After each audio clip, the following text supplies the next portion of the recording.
তো চলো আমরা দেখি যে কিভাবে সূত্রের মাধ্যমে আমরা উৎপাদকে বিশ্লেষণ করতে পারি। তোমরা তো জানো যে A square minus B square সমান এ plus B into A minus B. যে রাশিগুলা দেয়া থাকবে যে A square minus B square আকারে, বা আমরা যদি এমন কোনো রাশিকে এ স্কোয়ার মাইনাস বি স্কোয়ার আকারে লিখতে পারি, তো সেই রাশিকে আমরা এইভাবে উৎপাদকে বিশ্লেষণ করব। তো চলো দেখে নেওয়া যাক। ধরো আমাদের দেয়া আছে এক্স স্কোয়ার মাইনাস 25। তো এটারে কিন্তু আমরা লিখতে পারি যে এক্স স্কোয়ার মাইনাস 25 রে 5 এর স্কোয়ার আকারে লিখতে পারবো। তো এটা কিন্তু হয়ে গেল এক্স রে যদি ধরি আমরা এ, এটারে যদি ধরি বি, তাহলে এ স্কোয়ার মাইনাস বি স্কোয়ার, তখন আমরা সূত্র বসাই দিব। তাহলে এইভাবে আমরা কি আসবে যে একটা আসবে x plus 5 and into x minus 5। এটাই হলো আমাদের উৎপাদকে বিশ্লেষণ। তো এইভাবে যদি আমরা আরেকটা দেখার চেষ্টা করি, যে ধরো দেয়া আছে 36 X square minus Y square. তো 36 রে আমরা কিন্তু 6 এর স্কোয়ার লিখতে পারি। তো 6 square into X square minus Y square. এখানে দুইটার উপরেও যেহেতু স্কোয়ার আছে, তো আমরা লিখবো একসাথেই 6x তার উপরে স্কোয়ার মাইনাস ওয়াই স্কোয়ার। তাহলে এটা হয়ে গেল A square minus B square. তো আমরা লিখতে পারি যে 6x plus Y into 6x minus Y. ঠিক আছে, এইভাবে আমরা উৎপাদকে বিশ্লেষণ করতে পারি। তো চলো আরেকটা দেখি আমরা। ধরো দেয়া আছে 4 মাইনাস 9w স্কোয়ার। তো এটারে কিন্তু আমরা এইভাবে লিখতে পারি যে 4 রে লিখতে পারি হলো 2 স্কোয়ার মাইনাস 9 রে লিখতে পারি 9 রে লিখতে পারি 3 রে স্কোয়ার, এবং w যদি আমরা একসাথে লিখি তাহলে এটা লিখতে হবে 3w তার উপর স্কোয়ার। তো এটা আমাদের কি হয়ে যাইতেছে যে 2 plus 3w and 2 minus 3w। তাহলে a plus B into A minus B. তাহলে এইভাবেই আমরা সূত্র, এটা কিসের সূত্র গেল, যে দুইটা রাশির যদি কি এখানে আমরা পাই যে কোনো কিছুর বর্গের অন্তররূপে থাকে, ঠিক আছে, যদি এখানে এ বি দুইটা আলাদা কোনো জিনিস যদি বর্গের অন্তররূপে থাকে, সেই ক্ষেত্রে আমরা কি করব, এইভাবে উৎপাদকের বিশ্লেষণ করব। তো সূত্রের ক্ষেত্রে তোমরা আরেকটা সূত্র জানো যে এ কিউব প্লাস বি কিউব যদি দুইটার ঘনের যোগফল আকারে থাকে, তো সেই ক্ষেত্রে আমরা কিভাবে লিখব, এটার সূত্র আমরা জানি যে A plus B into A square minus A B plus B square. আবার যদি এরকম থাকে যে এ কিউব মাইনাস বি কিউব, সেই ক্ষেত্রে আমরা লিখতে পারি যে A minus B into A square plus A B plus B square. তো সেই ক্ষেত্রেও কিন্তু আমরা কি করতে পারবো, যে উৎপাদকে বিশ্লেষণ করতে পারবো। তো মনে করো দেয়া আছে যে এক্স কিউব মাইনাস 64। এটারে আমরা লিখতে পারি যে এক্স কিউব মাইনাস 4 কিউব আকারে।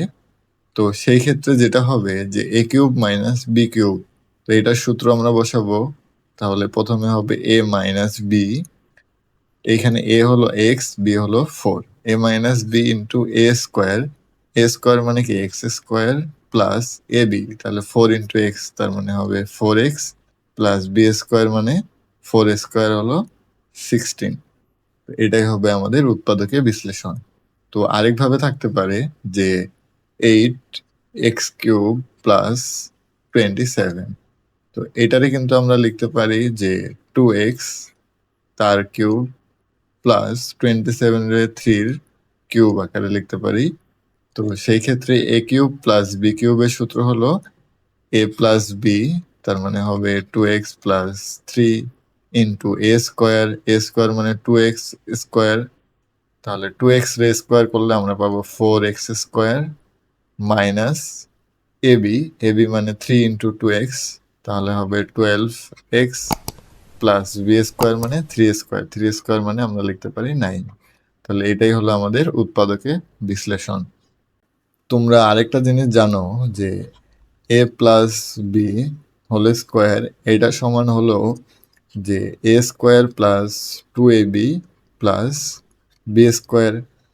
তো আমরা এখানে A plus B whole square এটা সমান কিন্তু আমরা জানি যে A plus B into A plus B, এইটা সমান A square plus 2ab plus B square. আবার আমরা যখন এ মাইনাস বি সূত্র লিখব, A minus B whole square সমান আমরা জানি যে A square minus 2ab plus B square. A minus B whole square এটা সমান আমরা জানি যে A minus B into A minus B. তো এই ক্ষেত্রে এখানে কিন্তু A minus B into A minus B দুইটা কিন্তু গুণ আকারে আছে, এখানেও A plus B into A plus B দুইটা গুণ আকারে আছে। তার মানে আমরা এখানে আছে A square minus 2ab plus B square. তার মানে আমাদের যদি এরকম কোনো রাশি দেয়া থাকে, এরকম যদি কোনো রাশি দেয়া থাকে, তো সেই ক্ষেত্রে আমরা এই রাশিগুলোরে এইভাবে সরাসরি এই গুণ আকারে লিখতে পারি। চলো একটা উদাহরণ দেয়া যাক। তো মনে করো দেয়া আছে যে x square plus 6x plus 9। তো এই ক্ষেত্রে কিন্তু আমরা এটারে লিখতে পারি এক্স স্কোয়ার প্লাস এইখান এটারে যদি আমরা বি স্কোয়ার আকারে লিখি তার মানে 3 স্কোয়ার। তার মানে বাকি থাকলো কি 2, এ হলো এক্স, বি হলো 3। দেখো 2 ইন্টু 3 সমান কিন্তু 6x। তাহলে আমাদের এটা একটা সূত্রের মধ্যে পড়ে গেছে যে A square plus 2ab plus B square. তো এই ক্ষেত্রে আমরা সরাসরি লিখতে পারি এক্স প্লাস 3 হোল স্কোয়ার। এটারে আবার আমরা লিখতে পারি যে x plus 3 into x plus 3। এটাই হলো আমাদের উৎপাদকের বিশ্লেষণ। তো আরেকটা উদাহরণ দেখি চলো। যে মনে করো দেয়া আছে যে x square minus 8xy plus 16y square. তো সেই ক্ষেত্রে আমরা কিভাবে লিখতে পারি এক্স স্কোয়ার প্লাস এটারে যদি বি স্কোয়ার আকারে লিখি তাহলে হবে 4y এটার উপর স্কোয়ার প্লাস এখানে যদি আমরা 2, এ হলো এক্স, বি হলো 4y। তাহলে দেখো এটা কিন্তু 4 ইন্টু 2 সমান কত পাইছি 8। আচ্ছা এখানে প্লাস হবে না, এখানে মূলত মাইনাস হবে। তো এটা আমরা কি আকারে লিখতে পারলাম যে A square minus 2ab plus B square. তো এটা কিসের সূত্র? এক্স মাইনাস 4y এটা হোল স্কোয়ার। তার মানে এ মাইনাস বি হোল স্কোয়ারের সূত্র। তো এটারে আমরা আবার লিখতে পারি যে x minus 4y into x minus 4y। এই তো হয়ে গেল আমাদের উৎপাদকের বিশ্লেষণ। এই ভিডিওতে আমরা শিখলাম কিভাবে কমন নেয়ার মাধ্যমে উৎপাদকে বিশ্লেষণ করতে হয় এবং কিভাবে সূত্রের মাধ্যমে উৎপাদকে বিশ্লেষণ করতে হয়। তো পরবর্তী আমরা এটার একটা দ্বিতীয় পার্ট নিয়ে আসবো যেটার মাধ্যমে আমরা এই জিনিসটা শিখবো যে মিডল ফ্যাক্টর কিভাবে মিডল টার্মের মাধ্যমে উৎপাদকে বিশ্লেষণ করতে হয়। তো দেখা হবে পরবর্তী ভিডিওতে। ধন্যবাদ সবাইকে।